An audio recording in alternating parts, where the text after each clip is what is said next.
dating is already so complicated. Yeah, but when you throw kids into the mix, suddenly you're not just choosing a partner. Yeah, you're choosing someone who could become part of your children's lives. So when should your kids meet someone you're dating? And what happens if they absolutely hate them? Should your kids even get a vote? That's debatable. And if you're blending two families, who comes first? Yeah. So today we're bringing in someone who's actually qualified to answer these questions. You mean I'm not qualified? No, Jen, you're not qualified. Damn. I'm sorry. I'm Jen. And I'm Amber. And this is Snatched Up. So before we jump in, do us a favor. Make sure you like, follow, and subscribe wherever you're listening. And give us that 5-star review. Yep, because we are not going to disappoint you. Today, we actually have a guest who is a good friend of mine. She is absolutely amazing. She's a licensed professional counselor with a master's in professional counseling. She specializes in relationships, trauma, codependency, and helping people heal from toxic relationships. We want to welcome Sarah Zipfel. Yes, welcome, Sarah. I just met her, and I already absolutely love her. She looks like Barbie. She does look like Barbie. She's I am so Grandma beautiful. Barbie. No, you are not. She's so gorgeous. I technically am a grandmother. So Yes, you I are can grandmother. Be Grandma Barbie. Yes. Oh. Mm-hmm. So we're actually excited because usually people just get to hear our opinions. And today you're actually getting an expert advice. She's been giving me advice for many years, not professionally, but as a friend. Yep. It's mutual, though. With friendships, it's mutual. Thank you guys for having me. I'm so excited. And I've binge listened and I'm so impressed with the friendship. I felt like, obviously I knew Jen for a long time, but then the first listen, I felt like, oh, Amber could be my friend. Like, I love her. And I texted you and I was like, I love Amber. So I love that. I'm so thrilled to be here. Yay. Thanks for having me. I value your opinion. When I first met Sarah, she wasn't a counselor. Yeah. And she was going through a hard time in her life. Yeah. And we became instant friends because we connected on that level. Mm-hmm. And she has since hit the ground running and has really dove into her profession. And I just respect her, not just as my friend, but as a counselor and somebody who professionally does this. So, Yeah. And I'm excited you. to hear your story and how you Thanks. got started with the whole counseling. Ooh, So Thank you. Yeah, it's been a road. It's been a long road. So I've been a counselor for about 15 years now. And ironically, which is very strange in my field, I've been at the same practice the whole time. I did my master's practicum and internship at the same group that I'm now the clinical director of. So it's fun. that's very rare. So I know I'm blessed to have done it that way. And even though I got my bachelor's in psychology, I thought, oh, my dream is to stay home and raise my children. And our moms and grandmas, most of us back in my day where I grew up, kind of told us that should be our dream. Yeah. To a degree. And so I did that, or thought I was living that dream. Yeah. And life blew up. So through my own therapy, picking up the pieces, finding myself, I said, oh, wait a minute. Like, this is what I'm supposed to be doing too. So it was good. I started back at 34, a career change. I was in pharma sales for a little bit here and there, and then went back and got my master's, and now I'm nearly 50.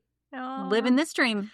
So that's the reason you became a counselor, but you Mhm. also had some family history of why you became a counselor Yeah. too, right? Yep. Ironically, my father, who I laughingly thank today for my daddy wound that I have gotten to heal for decades at a time. He had his master's in counseling, and we had a very tumultuous, broken relationship most of my growing up, but I would go see him in the summer. I lived in Virginia, and my sister and I would get on a flight by ourselves to California every summer Wow. to see Dad. And he was working on his master's in counseling, and I was such a nerd. I still am a nerd. I shouldn't say was. I still am a nerd. And I remember reading just book after book of his and actually loving it and understanding some of it. And so I just kind of knew that it was in me. Yeah. And it's sweet now because Dad and I have healed so much over the years. And I thank him for so much of that now, because although I lived hard life with him, that was a sweet gift that he gave me. That's I think awesome. that you learn from your parents after you start to do the healing journey. Mm-hmm. You learn that they're doing the best that they can too. Yeah, And so for you sure. come to a path of forgiveness and understanding. And so I think that helps. Even though you are a counselor, our podcast is a lot to single women and single moms. Mhm. You've been that too. Yep, So you were absolutely. raised by a single mom, Mm-hmm. and then you've been a single mom for the last Yeah, 15 many years years. now? Yeah. And I think even married, I felt like a single mom at the times I was married. And so I resonated so much with the topics that y'all have put as your themes each week and just bits and pieces of stories, even though my children now are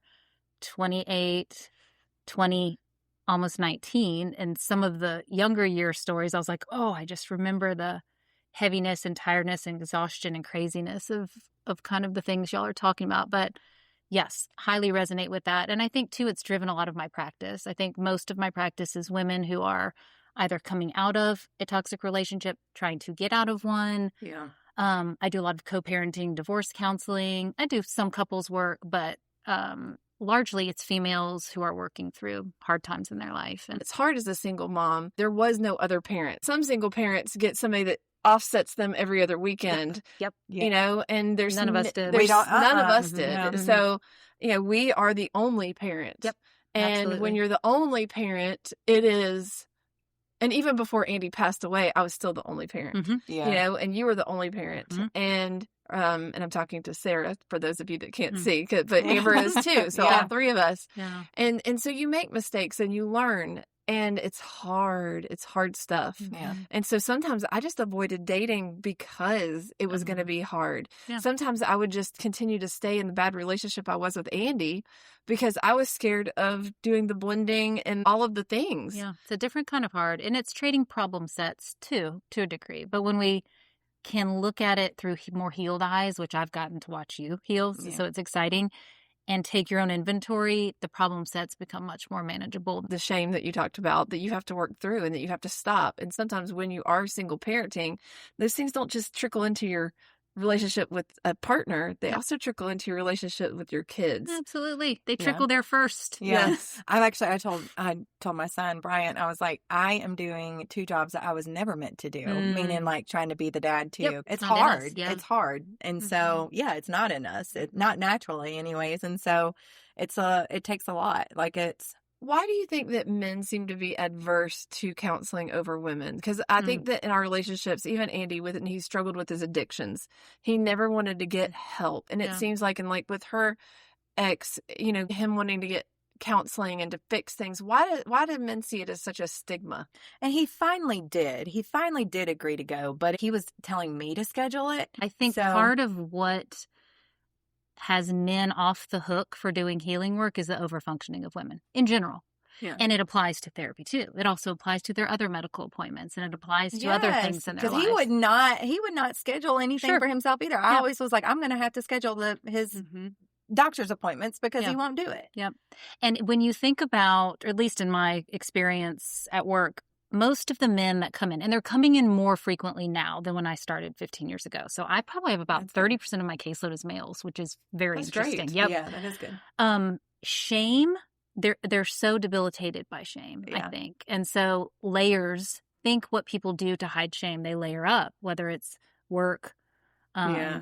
status, image, money, women, position, power, and all of those kind of superlatives we think are typically masculine behaviors. And so men are the least able to break through those layers and say, wait a minute, I need help. Yeah, So I there's need a- some help. Yeah. If I had a whole hour to Because they don't just talk see it's about this, manly. I Yeah. would. Right, they're taught to be so manly and not to have feelings. I can remember my dad saying, suck it up to Yep. my Yeah. brothers. Oh, for sure. Do you want me to give you something to cry Yeah. about? But even for me though, like growing up, I always had this misconception about not wanting to need it, or I can handle this on my own. Yeah, or I should. I should be able to this on handle. my- Yes, Mhm. yes. So Yeah. even for me, I think growing up, at some point, I was like, no, I don't need counseling, or I don't need, I and should be strong enough. Yes, I'll yeah. tell you, we have old family rules, roles, assumptions that really unconsciously direct us until we say, wait a minute, I have to look at this. Boys shouldn't cry. Girls should do this.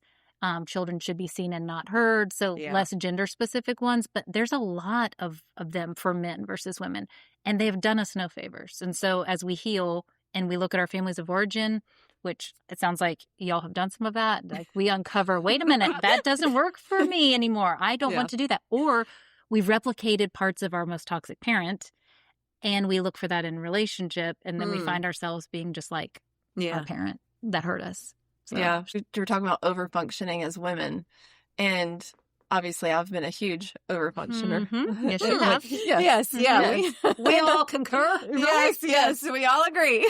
But I will say that when you finally get to a point where you can identify and then you let go and you meet somebody like the last guy that I dated, I was able to come into that feminine. Yes. And I've never had that in any relationship I've ever been in, It's wonderful. where I can be a female. I can let him take the lead. I've always been in relationships where, well, let me first say I was always their boss first. Yeah. So probably not the best idea. You're in the masculine, Yeah. and there's a power imbalance. Yeah. So maybe the lesson here is don't date people that work for you. Yeah. Like my dad would say, they were dipping their pen in the company ink. Yeah. I love that. I love that, Chuck. Thanks, Chuck. Yeah. You're right. So there was that, and not that they respected me, so they had their respect, but then they would always call me, like both of them would say, like, okay, Chuck. Yep. And here's what you're doing. You're attracting a male who is okay being one down to a degree. And because they respect you and you're probably killing it at work and doing really well, we attract a certain type of male that is probably less available. But then less when they able to hold switch, structure. they resent you for it. Yes, And absolutely. so, like in my last relationship, he was totally capable the entire time, and I believed in him, and I pumped him up, and I got him to see himself for who he is because he's an amazing person. Yeah. And so, but once he did, then it was like the resentment, and Because so it then wasn't your job to show him that. And so then it was he had me on a pedestal. And then it was like I fell from that pedestal. And so then it's like you crashed down. Yep. When you finally meet somebody that I didn't have that power dynamic with, and then they make me feel safe, then I let that over-functioning person go. I let myself start to be vulnerable. I let myself open up to the softness and the feminine side that I think so many women kill because they're doing it all. Yeah. And we expect men to be mind readers too. Yeah, Sure. which is not fair Yeah, necessarily. No. Yeah, there's a lot of ways our over-functioning we weaponize. Yeah. Too. Well, and she and I are different on that end because I cannot be with a man who is going to let me be the boss. She laughs at me because she says I should be a 50s housewife or whatever, that I'm trying to be a 50s Okay, housewife. she wants to be a princess. I am Okay. a princess. I'm all about being a princess. Yes, but I mean, I want there to be a level of respect, right? Because I also want to be able to put my input and stuff in, Yeah. but I want the man to be the man. And if you're not going to be the man, I'm not going to be attracted to Well, you. I'd gone to plenty of counseling before. I think I told you this at lunch a couple weeks or a couple months ago now, but the approach was totally different. And so I think it is finding the right person that you finally connect with, that finally gets through to you, that doesn't let you have an excuse. And you're not just sitting there just talking the talk. They actually can look at you and be like, okay, I'm going to call you on your bullshit. Yeah, right. Push back. Even my girls, they've lost their dad, and I encourage them to get counseling. And they tried 3 counselors and they wouldn't talk. And so I think you have to find the right person and it might take trial and error, because when I finally found the person, what he had said resonated, and I'm like, oh my gosh, this is me. He has my number. I need somebody to give me this feedback and to help me to see. And once I started to really see myself and the things that I did, I mean, Amber can say that I'm not that bad, but I was. I mean, and you don't know until you're in a relationship with me, you know? I mean, it was very much with my kids, my way or no way. I wasn't listening because my dad didn't listen. Yeah. But I would tell her what I thought, but I still thought she was too hard on herself is what, you know. But I mean, I have to own, you have to own. Yeah, you do. You have to be willing to be insightful, to self-reflect, and to deal with what you find there. And that's step 1, point A, it's on and on and on, because you can do that. You can go there and find something, but if you're not willing to do something with what you find, you're going to go back to the way you were. Yeah. So props to you, Jen, because you going from high in your masculine, which has served you well professionally. In business. Yes. Yeah. And realizing, wait a minute, this may not be my best parenting tactic or my best love tool. And so I need to But it's kind of hurt my kids. Yeah. I can only say, I'm sorry. I can own part of this, but you can't let that be your crutch either. You know, I've still been a great mom. Absolutely. And so I've still made sacrifices that my children will never understand. And that's what you do as a mom, and just do the best that I can and learn different things that I need to do. But as we get into dating, and I'm not in the dating chair right now because, like I announced last week, got out of a relationship. And so I'm in the healing chair. Amber's over here in the dating chair. And all eyes on Amber. All eyes on Amber. What? Yeah.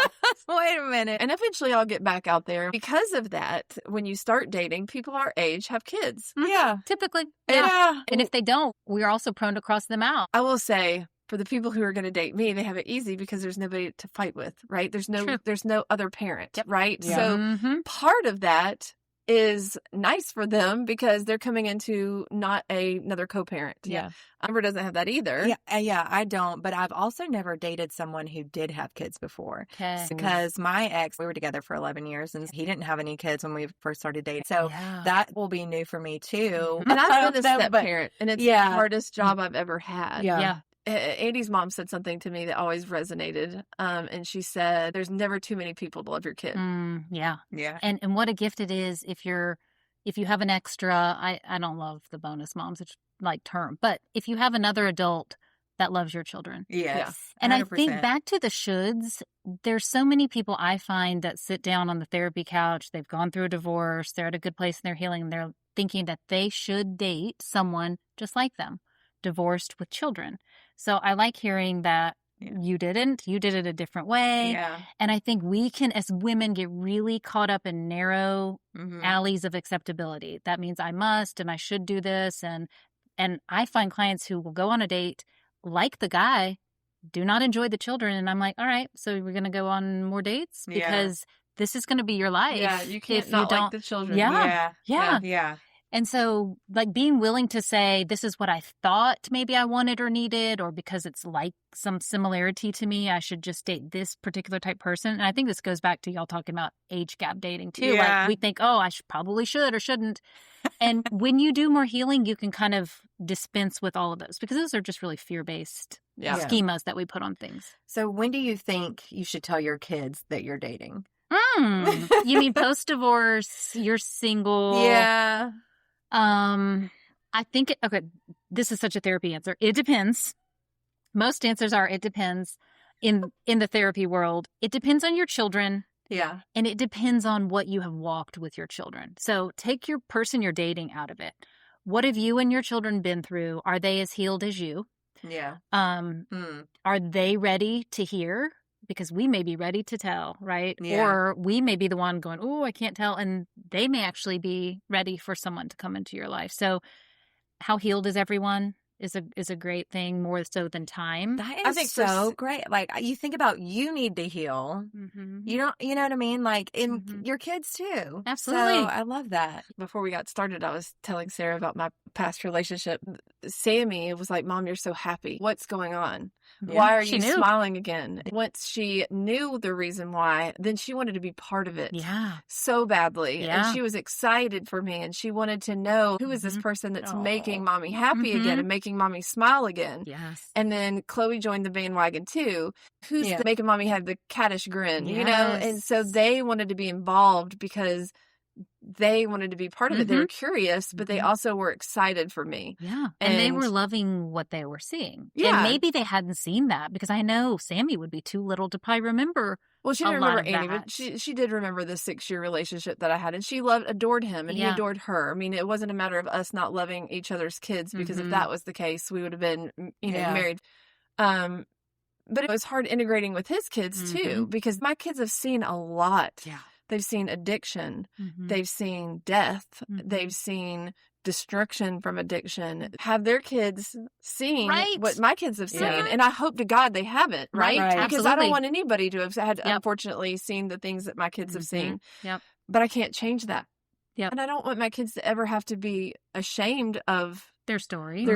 Yeah. I think time, how healed is everyone, is my first thing. Time is your friend. I have clients who regret doing all of this too fast, whether it's dating, blending families, remarrying. I have very few people that say, oh, I should have done that sooner, except people who say, oh, I should have left something toxic sooner. Yes. So time is your friend. And if you're feeling pressed to do something, that is typically not intuition. That is typically something fear-based and instinctual and an intrusive thought. Yeah. Intuition is calm. It tells you something once or twice. You don't feel panicky about it. So kind of your own trusting that voice. And for those of us that are believers, like, the Holy Spirit's going to tell us things. And are we listening to that? Or are we kind of driving our own Yeah. train. Even now, though, for me, thinking about it, it's like after going through everything and finally being done with the 11-year relationship that I had, Yeah. I've also thought about like how happy we've been. And I'm sitting here like, how am I going to bring someone else now into that? Yeah, you want to preserve that a little Yes, bit. I do. Or a lot And bit. how do I even bring someone else into, because we're laughing like Because they should be adding to your Yeah. world. Yeah, and remember, trust your work because you've built this life. It sounds like that sounds peaceful and fun and happy and all the things. And we build these lives. And what we forget is that we have agency. We get to decide whoever comes into that, or we get to decide, does anyone get to come into that? And B, if they do, what type of energy are they bringing? But we ought to be doing all of that homework outside of our house before our children meet them. Before they, We should be doing a lot of dating, seeing them in different scenarios, meeting people that are important to them. Yeah. For women, I say meet their kids before you ever let them meet yours. Because if something's off there and say little Johnny probably needs to go to reform school, but he doesn't think so, and we know that little Johnny's going to be down the hall from our daughter, like we may not ever even get to that introduction where he meets our children. So that's good.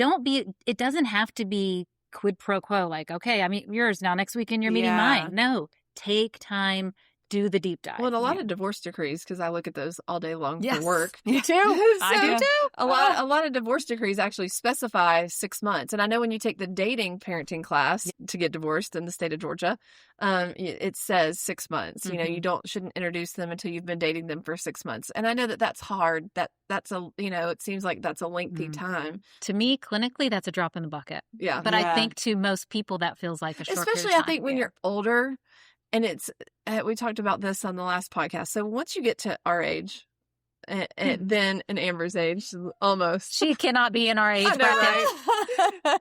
I'm getting there. I'm getting little there. hussy. No. Anyways, but you learn what you don't want. Yeah. And so I think that it moves so much faster when you're older, because when you're younger, you don't even know what you like. Yeah, you don't even know yourself. Yeah. And in so your now 20s. it's like you're stuck in your ways to a degree. Yeah. You know what you don't want. I and agree. so when you find somebody that fires on all cylinders, it's easy to go, bam, oh my gosh, this is it. Yep. Yeah. And so remember that in the first 4 months, you're full of oxytocin and dopamine. And even if they're firing on all cylinders, there's still emotional and psychological data that you know nothing about. Yeah. Once that fades, and that's why they say X amount of months, but clinically I say a year, 18 months, depending on when you all were divorced. seasons. Yeah, depending on when you were divorced. If you're recently divorced or uncoupled, take your own time. Yeah.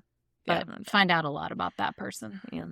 I agree with So, that. do you think kids should know about every date? Oh, heck no. No. No. That would have saved me from Bryant, because It's hard because when you have teenagers, they're up in your business They are. 24/7. My son is I the have worst it. right now. And he's nosy. yeah, he is. He And gets on our conversation. he does. Yes. And not only Okay. that, like, he's told me he was going to chaperone me to the next couple of dates. I was like, Okay. you are not my daddy. You know? Well, that's mainly because he was listening to our podcast where we Yes. talked about Amber making out with the dude in Toy Story. And so, Yeah. She There got was no children in. I mean, there was one kid in there, but they were all the way There's at no the kids bottom. in a kid movie Listen, theater. It was at 10:30 at night, and your kid should have been at home and in the bed. But that's Hey, beside don't worry the about point. what we're doing back here Yeah, on Rosie. yeah, all the way at the back. So there Oh, was. I'm dying. I would never have done that. Mama. And it's hard because the beauty so of the cute. kind of parents we are is that we are deeply exposed to our children and they are to us, Yes. and in a Yeah. wonderful way. Yeah. The tricky part is, where do you draw a boundary of Yes. accounting for your time, who you're going with, what Mhm. you're wearing, all of those and things. it's easier when you have an every other weekend scenario. Sure. Yeah. Or maybe a It 50 is. Yeah, you have carved out Yeah. time Right. that We you don't can get explore that. and experiment. Yeah. And Yeah, so no, that's- none of us get that. So Yeah. that's where it's hard, is because Yeah. other people have a 50-50, then you go out when you don't have the kids. Yes. But for us, It's our kids are up 100%. our butt Yep. 24/7. Yeah, So you may need to check your own boundaries, and Yeah. and your kids will get a different version of you. I think we just need to be cautious that it's firm but fair, that we have loving limits. Yeah. And here's the best thing that we can do. No matter how much our kids know about us or not, because you're right, they're going to find things out. They're Mhm. little detectives and all the things, is that you can say to them, can you trust me? I want you to trust me. I think that, we don't convince them to trust us, but we say, I hope that you know who I am as your Enough, mother. yeah. Yep. That I'm going to make the best choices that I can. Many of them aren't necessarily things that you need to know about right now, Right. but you can trust that if someone's important enough to me that you meet them, I'll let you know then. And But block Yeah. them from our podcast. Yeah, That's right. Really. Yeah, they take don't them need to off be the listening. subscribership. Keep them No, out of that's great advice. I That think is having advice. Yeah, I think telling them. Yeah. Yeah, I agree with that. remember the relationship, Yeah. Yeah. because there's something I say quite frequently at work, and it can apply to so many scenarios. Don't do anything in a fog. Fear, obligation, and guilt. Mm. Well, our kids are afraid too at times Yeah. of who is this new version of my mother, or who is Yeah. this new Mhm. person in my mother's life. And so the more we can assuage fear and say, hey, you can trust that if I felt icky about this person, or they were at all like so-and-so, you can even talk about so-and-so in the past. If there was anything like that, you could know that I'm going to leave that. And Yeah. Because we are looking at the red flags Mhm. and we are staying away from those. yes, we are. Green flags Aren't only. we? Yeah. Aren't we? Okay. Ditto there. I'm watching y'all look at each Biatch. other. Okay. I love you. So what do you think the I love biggest you. mistake single parents make is, if you had to guess? I mean, if you... Avoiding their own work, healing work, okay. avoiding their own recovery, thinking that there is a timeline, Yeah. that life is short, or they're losing their best years, or Time to have a baby. Oh, yeah. yeah, that biological clock is The ticking. biological clock is Yep. ticking. Yep. Or they compare themselves to other people, what their best friends are doing, are not doing, what they have or won't have. And this goes back to fear too, that we're so afraid that we've either wasted too much time, that we don't slowly date at a healthy pace and go through these stages of dating the way we should, because we're like, oh gosh, the clock is ticking. Or we think, I'll never have what it is that I want. And so whoever talks to me next, or I'm going to kind of make this work. Women make relationships work. Mhm. And I'm using air quotes. If you cannot see me, Yeah. I'm using air quotes. We do a terrible job of it because we shouldn't be doing it. Yeah. We make them work. Yeah. I told her, I was like, I don't want to rush anything. I'm not going to rush anything, and I'm not forcing anything. Good. So, Yeah. like, Well, Amber really wants to just date. I do. But men are having a hard time with that. Yes, they are. Because you know what? The tables have turned, and I am here for it. Yeah. I am freaking here for it. The tables have turned. Because here's the thing. You cannot have us doing all this overfunctioning and benefiting from it for generations. Yeah. And then now saying, well, you're doing too much and I have to now, what do I do? Because they're on tilt. Men are on tilt right now. Male loneliness epidemic? No, that is because we have overfunctioned for so long. And now we have already had the emotional capacity. Well, now we have the professional and financial capacity. We don't need the same thing from relationships anymore. No. And they don't know what to do with themselves. The pendulous swings from generation to generation. Like now it is kind of settling. I think the younger millennials are doing something a little bit better. I'm noticing in counseling, the males are more involved in childcare, in domestic labor. They're more willing to sit and say, hey, I feel like something's off. How are you feeling about something? And I love that. I think that's really great. That is good. So being willing to shake up our definitions and kind of where we have come from is really important. Yeah. All right. So we talked about how long you should wait already. So what are some of the signs that you're ready? I would, as a therapist, I would love to turn this question back on you guys. But first I'm going to say, are you filling a void in a negative way? So think loneliness versus alone.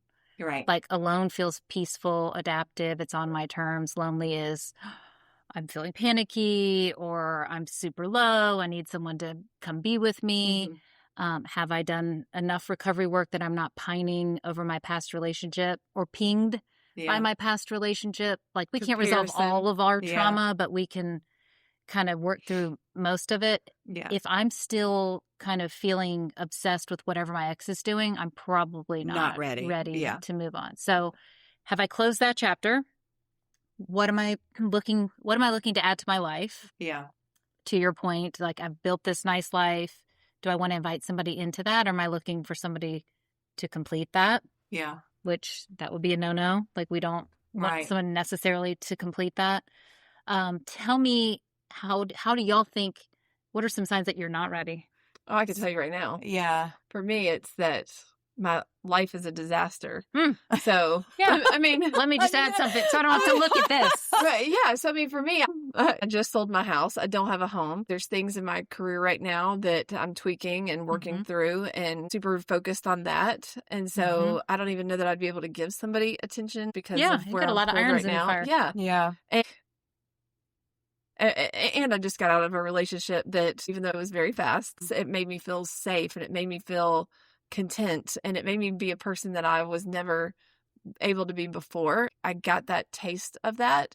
And so I want to kind of heal from that because he can no longer give that to me because of the timing that we're in right now. Yeah. And so I want to take a step back and heal and say, okay, I'll find somebody else that'll make me feel that way. Yes. Bingo. But I need to heal from this. I need to get a house. I need to get my kids settled. So if I was sitting there going out and dating, I'd be a hot mess express. Yeah, for sure. And like the logistics of houses and jobs and those things, like those are kind of rocky throughout life at times. And so, yes, we want to have a house. So we don't want to rely on life being perfectly peaceable in order to date. But to your point, yes, you want to have a house. Of course. And here's what I love that you said. This last relationship, no matter how it ended, taught you something that you want. And I would like my clients thinking in rows and columns. What was the deal breaker, non-negotiable, the toxic thing I never want to be involved in again? What did I learn that was really wonderful? Because there's going to be something wonderful in every single relationship you're in. Yeah. And we start collecting that as this is my list of what I'm looking for in someone. Yeah. And I know I can have it now. You probably had this taste of like, oh, I want to be loved like that. And I'm in my sacred feminine with this person and I want more of that. Yeah. And so to your point, Jen, from a few minutes ago, we can date more effectively. We can make decisions about dating maybe a little bit faster than we could when we didn't know ourselves and all of these things. But I think that kind of helps us assess readiness, and two, how much grief am I hitting and how prolonged is it after a breakup? Yeah. If I'm still in the bed for 3 months, I'm probably not ready to get back out there again, right? Like I need to be managing what my grief looks like. Not that we can manage grief, but we're looking at intensity and duration of grief. Yeah. Well, that's what so for me, I knew like I needed some time afterwards. And we had a mini split, I guess you could say, back in October, November, and both of us went straight to like getting on dating apps. So after this time in March, I was like, okay, I'm not going to do that. I'm not going to go straight to doing that because I need to work through some stuff, right? Good, and I honestly wasn't even really planning on doing anything until probably more like the end of the summer. But I told her I wasn't going to put a timeline on it either. Yeah. I just knew when I was not crying over anymore, I let myself feel the feelings. And then once I stopped crying about it and I was like, okay, I'm ready to get out there. And I was actually excited about it. Here's one thing that's really important. If I could say one takeaway about timing and knowing readiness or assessing readiness is, am I running from or am I running to? Yeah. And this is just a great kind of barometer for any big decision. I have a missionary client and he was leaving a church in the States and was going to go be a missionary abroad. And he was working under a narcissistic pastor here. Oh, wow. And he goes, am I really being called to the mission field or am I just trying to get away from this pastor? And we spent months working through that decision to where when he decided that going abroad and being a missionary was, I'm running to this. I'm not running from this guy. Yeah. I've healed from this guy. Yeah. He has nothing to do with this equation. Yeah. And so the same thing with dating. Am I running from my pain, my boredom, my grief, this person, or am I running to? Right. When we can run to, we need less. And I tell my clients, all of them, and I tell my daughters this, tell your daughters this.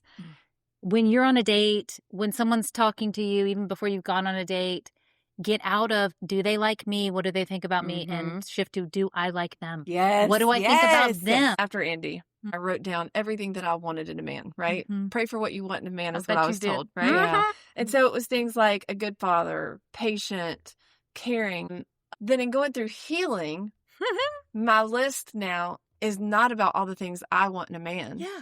It's about the ways I want to feel when I'm with a man. With that and that person. is how healing has changed me. Yes. Absolutely. And And so- our list gets shorter, believe it or not. It did. It's a being rather than doing an external, what is it about this person? It's much more, how do I feel around this person? Yeah. Is my recovery intact? Can it stay intact? What do they do to my nervous system when I'm Mhm. around? It's so good because once that starts to be shaky, Yeah.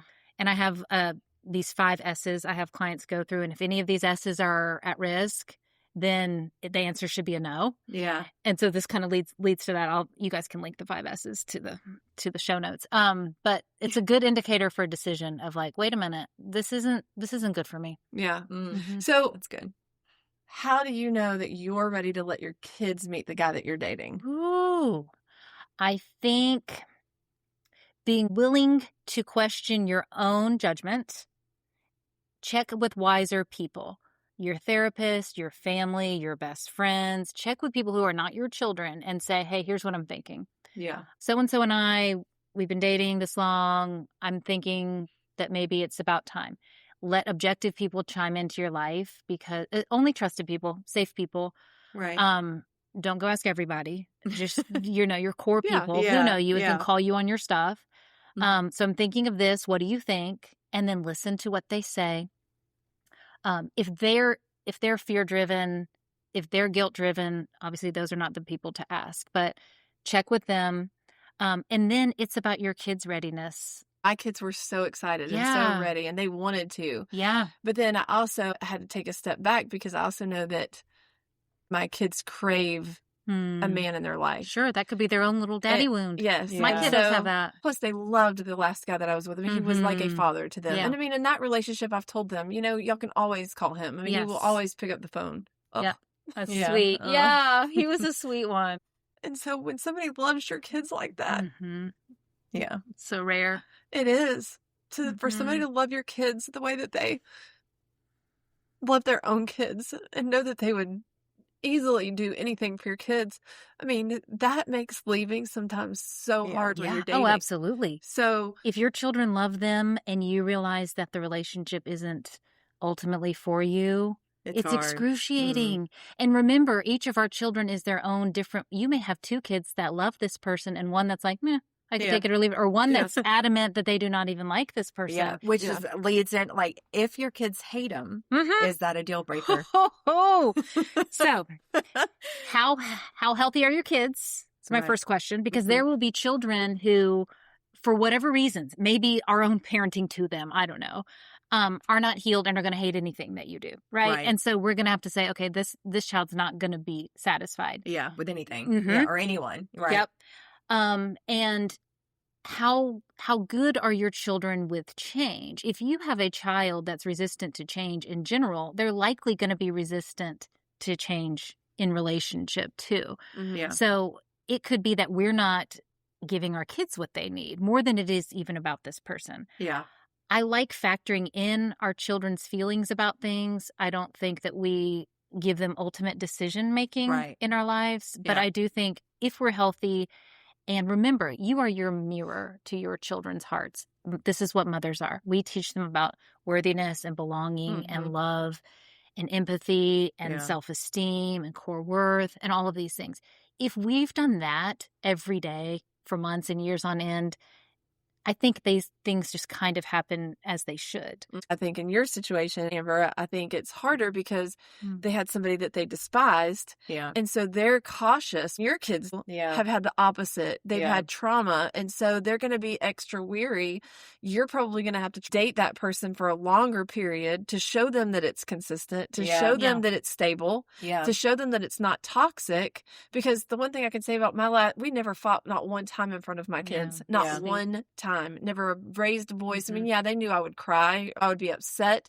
So I think for you, Amber, you're going to have to prove to them Yeah. that this is a healthy relationship. This is a stable relationship. And then once they see that, then Yeah. maybe it'll be the last one that they Yeah. ever have to I see, know. right? And That's so trust cute. that you are the expert in assessing your child's needs. God Yeah. did not give you these children as helpless little creatures whose needs you've met all these years, and all of a sudden you're going to forget Yeah. to prioritize their needs. Now, there are some people that will forget that, and they that's a whole different episode. But you all are not that type. And I Yeah. think Yeah. your listeners are probably not that type too. We prioritize our children's needs. Yeah. We make sure that their needs are met. That doesn't mean that they direct the course of our life. I have 3 vastly different children. And as I've had dating partners come in and out of my life, I've had vastly different conversations with each of those children because their needs are so different. Yeah. And some of them have grieved certain ones where the other may have been like, it's fine. I liked them, but didn't love them. Or Yeah.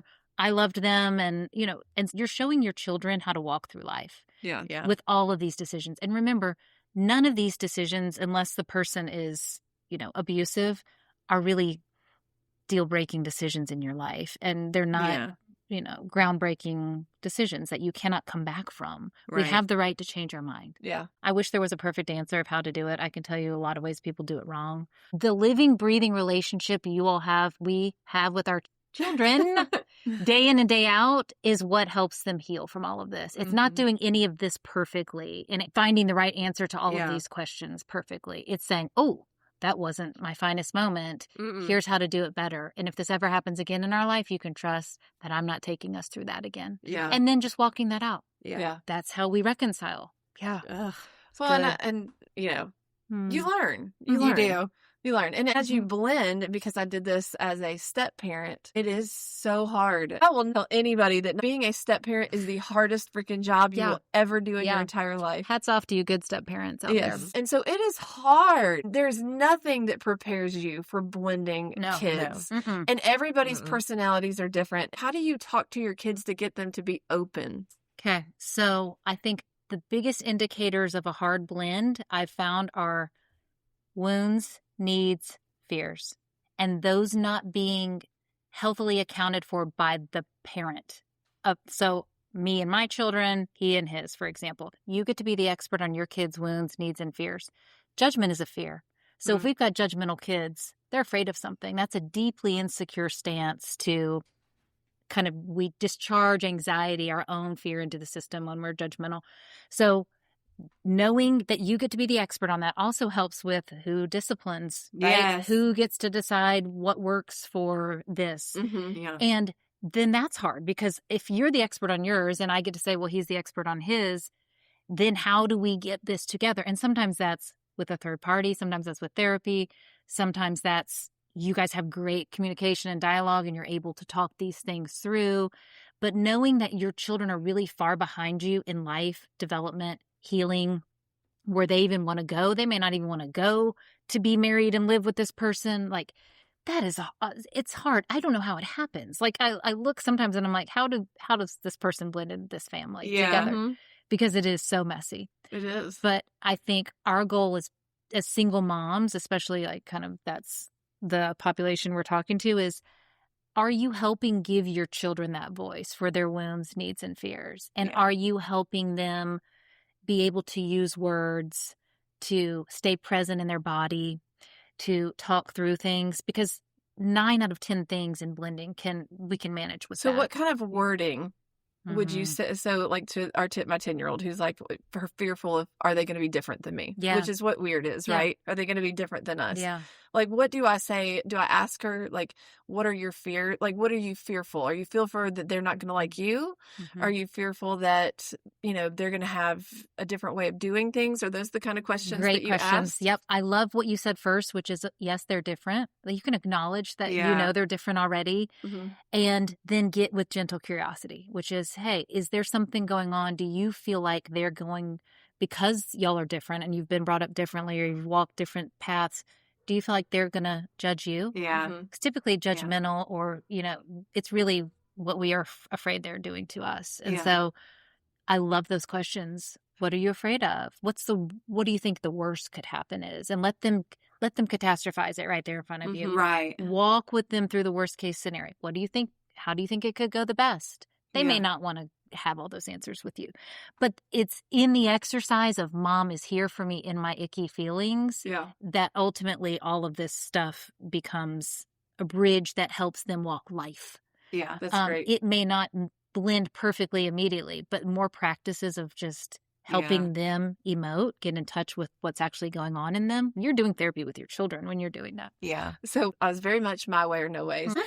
Controlling to a degree, Sure. but over-functioning for Yeah, sure. yeah. And it was Over-functioning. your survival. And you it was needed my to. survival, yes. One of the things is that his son didn't get a phone until 6th grade. My kids didn't get phones until 6th grade. So when he had moved, his daughter was to a point where she was in 5th grade riding the bus home. So he in 5th grade went ahead and got her a phone. Okay. And I had a come apart because I'm like, we agreed that we weren't going to get our kids phones until 6th grade. And I was upset that he had talked to his ex about it, but didn't talk to me about it because my daughter was a year behind her. Okay. And so I'm like, okay, so now that you set the now I have to. precedence. Right. And so I was freaking pissed. But I think that I've learned that part of that was me wanting to control a situation, right? And Sure. so instead of having a nice, normal adult conversation, I blew a gasket and acted like a psycho. And you made it about what you were going to do with your child. Right. Yeah. And I made it about me. Instead of, if I would have just listened to him and his reasoning, we don't have home phones anymore. My child is going to be getting off the bus and she's going to be home for 3 hours by alone. herself. Yeah. Alone. Yeah. And had I listened before being pissed off that you went and did something without talking to me, how dare you? Yep. Yeah. I love how you tell on yourself, Jen. It's so good. Well, I couldn't do this until I did the healing. Oh, So okay. So in hindsight, you see all this. in hindsight. And it's important because you're talking also about elements of parenting style. Yeah. Like we have permissive, we have neglectful or neglecting, we have authoritative and authoritarian. And so that felt permissive Yeah, I'm to the you. 2 A's. Asshole and assholer. Okay. So that felt like, oh, not only am I watching him be permissive, but what does that mean for me and my kid? And so we're really in a fear loop. And I think it's tricky trying to marry and raise children with someone who does not have the same parenting style as you or attachment. So is there a test we can take? Yeah. So yeah. how Links do you in the manage comments. that though? If you feel like you found this great person and maybe they have a different parenting style than you, is that just off the board? So You're different than me, or is it you have to come from a place of a lot of understanding and a lot of talking and a lot of dialogue? Because the goal, objectively, there's one healthy parenting style. Of the 4, the other 3 are toxic. And so permissive is toxic. Oh. Authoritative is where we want to go. Okay. Sorry, Jen. I got to go a little bit Authoritarian, nicer than the not where we wanna authoritarian. go. Yeah.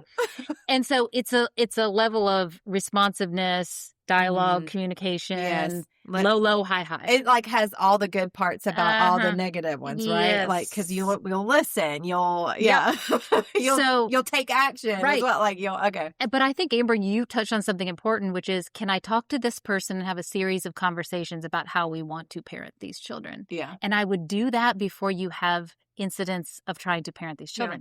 Here's what I've found. If I'm dating someone and we're talking about parenting, I'm saying, hey, my kids are assholes. And he's like, well, mine are angels. Something is already off. I already probably am going to have a problem. If you don't know your kid's an asshole at some point, then you're living in la la land. And that should tell me something about this person before I even meet their children. Wait a minute. He's in denial or his head's in the sand. Or vice versa, he could say to you, hey, I feel like that's a little harsh. And I could go, oh, you're right. They're not really assholes. But I will never, if my kid's done something, I'm not going to be the mom that's like, oh, not my kid. No, do you have any ideas or suggestions for how to introduce the kids all together? Oh. Yeah. I like organic meetings. You know, don't bring them all to therapy and sit them down and say, hey, kids. Yeah. Or have me let them know what's going on in their life. That's always awkward. Like take them to do something before. fun, like go to, go to where there's not as much communication, but just observing. Maybe an activity. Yep. Nice activity. A plan, doing something. And I think it's tricky if you have a span of ages because, teenagers don't want to hang out with a 4-year-old. Yeah. I think it's most important that your children get to know that person first before they know that person's children. And so that feels comfortable. And then maybe if they have a son and you have a son, it doesn't have to be everyone together at once. So we can, piecemeal it together, find comfort, find connection. So it's not so much. Then you're kind of putting each kid on a level smaller, so you're able to kind of participate more. Yeah. And you can see how the pairings are going or, I like that. And I think too, it leads me to a thought of when we're blending. I see this frequently. after we've remarried and we've blended, children are not having enough alone time with their original parent, Yeah. just their bio Yeah. parent. Yeah. Like going on dates with your daughter or taking Yeah. your son to whatever, that it's all family now, all the time. This is my new life. And there's a lot of grief Yeah. in that Yeah. because Yeah, 'cause even you're if it's a mourning your good old change, life. yes. Yeah. And you lose connection with your parent. I remember telling my daughters, because they were younger, my son was an adult by this time, but I said, I will never bring another man into this house. I will not marry while you're in high school. We're going to all get through this. You're going to get to adulthood. I may date somebody, and that's what turned out what I did for some years, but nobody's going to be living in this house except us. And we're going to just be us. And I held to that for them. And so having just alone time with them is really important. Mm-hmm. Yeah. I agree with that. I agree. Same.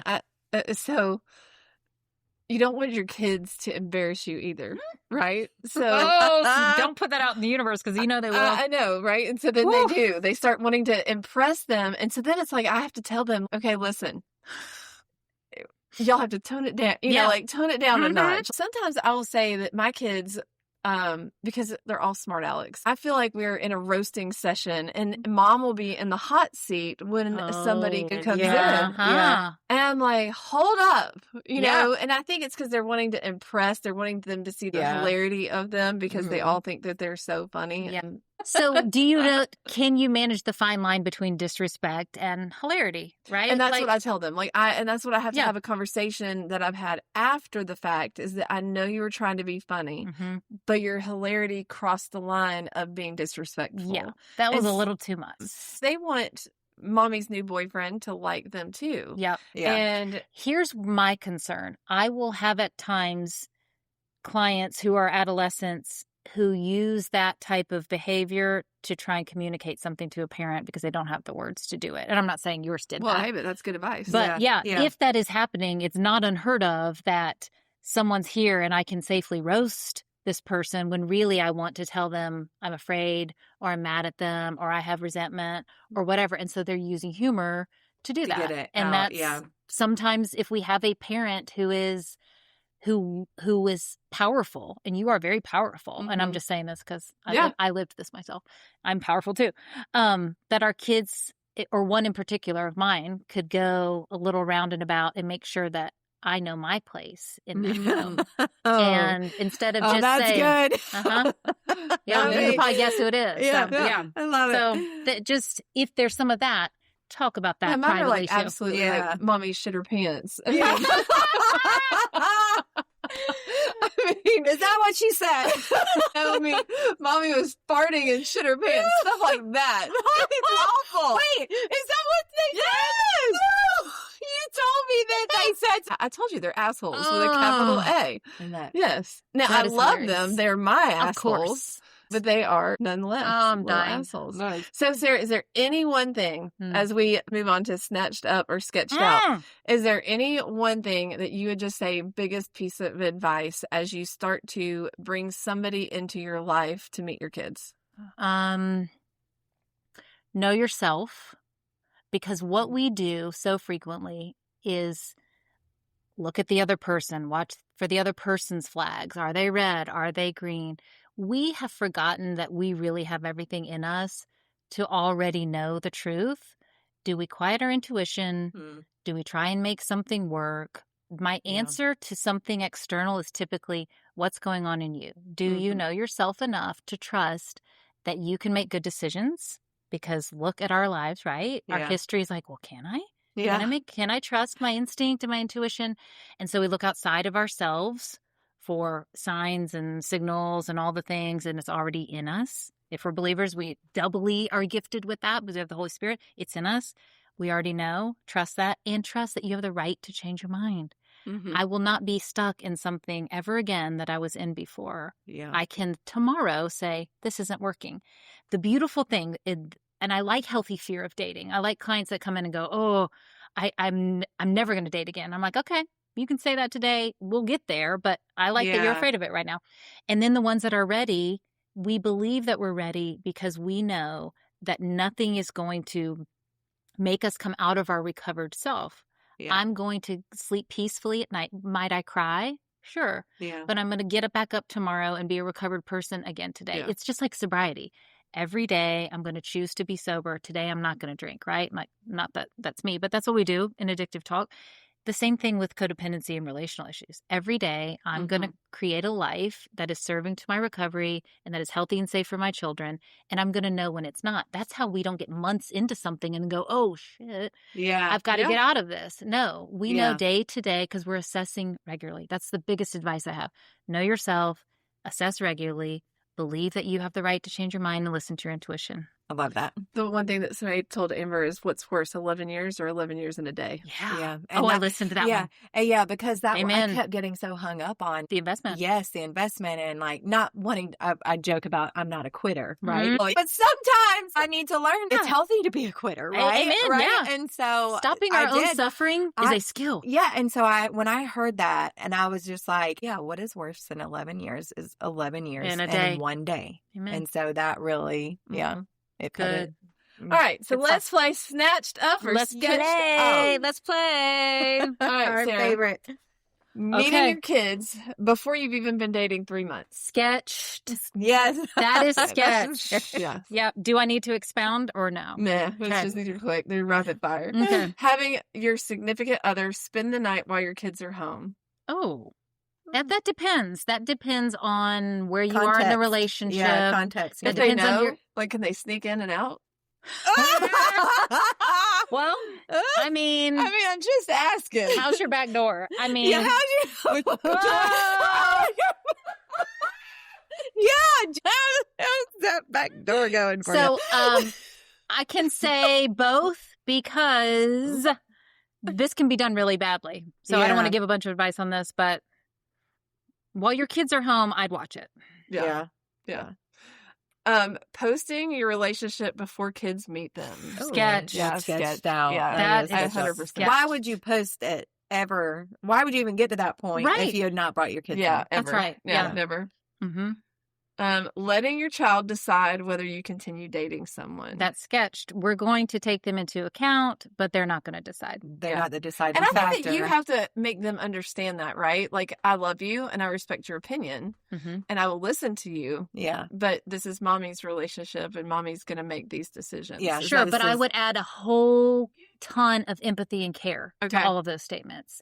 Not just I love you and I respect your opinion, but I understand how you feel afraid. Can we talk about that? Okay. Because we are really good, and our parents and grandparents were really good at telling us the thing. Yeah. And there we were with our feelings, Right, feeling right. under here, Mhm. diminished. So Yeah. lots of empathy and care. Yes. yeah, not able to get it out. Mm-hmm. See, I'm Yeah. not a feelings person. Yeah. I like to listen a lot, but Yeah. maybe too much sometimes, honestly, because So let Amber talk to your kids and yeah, vice versa. but we do, actually. We do. Yeah. I have worked on that, and Chloe can Yeah. attest to that. So part of the Yes. healing has come to, listening and not Yeah. just saying, hey, here's the law, let's talk about it. Yeah. But also still having boundaries that, hey, we've talked and talked. And I feel like when you don't give them that space to open up and to talk, like they're not going to feel safe, and they're No. not going to feel, like I feel like Eventually sometimes it's you going need to come around at resentment toward you. Yeah, Yeah. yeah. So this is something that, so calling someone mom or dad after blending families. Oh, This is highly subjective. Do we have a parent who is passed away? Yeah. Do we have a parent that we don't have access to? What does your child want to do? If your child Yeah. says, can I call you so-and-so? I'm all for it. I've raised Chloe since she was 4 years old, and Mhm. she's 16, and she still calls me Jin Jin. Yep. And I'm fine with that because I'm not her biological mom. I'm her Jin You're Jin. her, Jinjin. Yeah. I Jin think Jin. this should be driven purely by the child. I agree. Yeah. I have seen too many situations where a step or a bio parent kind of informs what you should call, and I think Yeah. it I don't should think be that's right at all. yeah, it should Yeah. be one-sided, and the child should decide. Yeah. Now Their she comfort does level. refer to me as her mom. Yeah. But as far as like what she calls me Jin Jin. Mhm. I agree with you. Yeah. That's sketched out. Yep. Unless it's your kid's decision. Then it's super Yeah. snatched, and I like it. I love it. It's good. Moving in together within the first year when you've got children involved. Sketch. Yeah. Sketch. A I'd year say is a that very too. brief time Yeah. in your adult life, and it's a long, important time in childhood development. Don't do it. Well, and I feel like you don't even know somebody after it. Like, it takes a No. whole year just to get to know somebody. Yes. I think, Yes. anyways. you And we know? have So, 18 of them with our children. That's very Yeah. little. yeah. So true. Dating someone with a completely different parenting style. I'm going to say sketch, but only if we're talking about the real parenting styles. If we're talking about preferences, that can be snatched. We can work through those things. Yeah. Yeah, I agree. So we chatted about this earlier, Mm. but if your kids love someone you're dating, but you know it isn't right, do you stay longer? No, that's sketched. It's hard. It's excruciating because we love our children. We want them to love someone.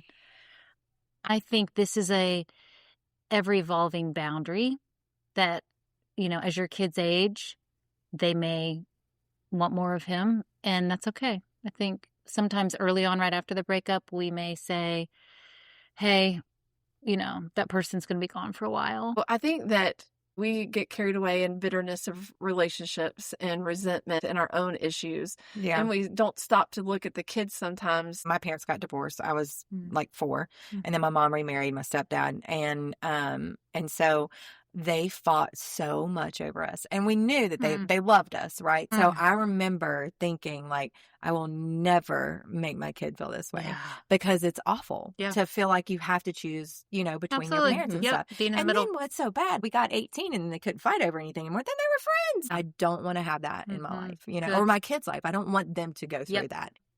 Good. So this is a bonus question that's not on here. But do you date a guy who has a toxic ex? How do you blend if their ex is super toxic, but they're a great human, they're a great parent, but they have this drama with an ex who maybe she's jealous of you or she's just crazy. Is that worth walking away from? I would date someone who had good boundaries with a toxic ex. If I'm dating someone who still has drama with the toxic ex, there's something off about their own growth. Yeah. So and you'll mixed never be bag. able to have peace. So then that's either. sketched out. Yeah, that would be sketched out. That is someone whose healing has not matched yours yet. Yeah. Yeah. In my opinion. And this is kind of a gut punch. We attract people who are either slightly below or slightly above our own level of healing. And so when we talk about our toxic exes and all the things, it's like, I was also. Yeah. Yeah. Yeah. Yeah, I was So, toxic. yeah. Like, I can look at myself and I couldn't at the time. Right. I was very judgmental and on my high horse. I'd like to say I'm pretty good. You got it lady. together, boo. No, You're I'm the just kidding. exception to that No, rule. I'm teasing. I've got Like my hell. own stuff. Like hell. I've got my own stuff. And I acknowledge it. I acknowledge it. So some people say I'm pretty Self-aware? pretty self-aware. Yeah, you're self-aware. Yeah. That's step 1A. That don't mean I'm changing. She likes who she is. I love who I am.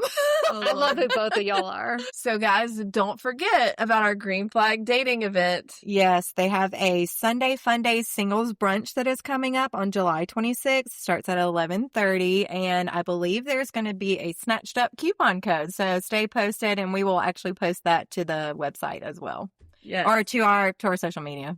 Like and follow us on Instagram and TikTok Yep. at Snatched Up Podcast. Yes. And Sarah, just thank you so much for being here with us today. Like, you were our very first guest. Yes, and we love I that. love this. What an Yeah. honor. Thank you Yes. guys for having me. So It's you been a ball. were the maiden voyage. Yes. Okay. Well, I must admit, you guys took my podcast virginity as well. Yeah. I love it. Well, guys, until next time, Let's get snatched up.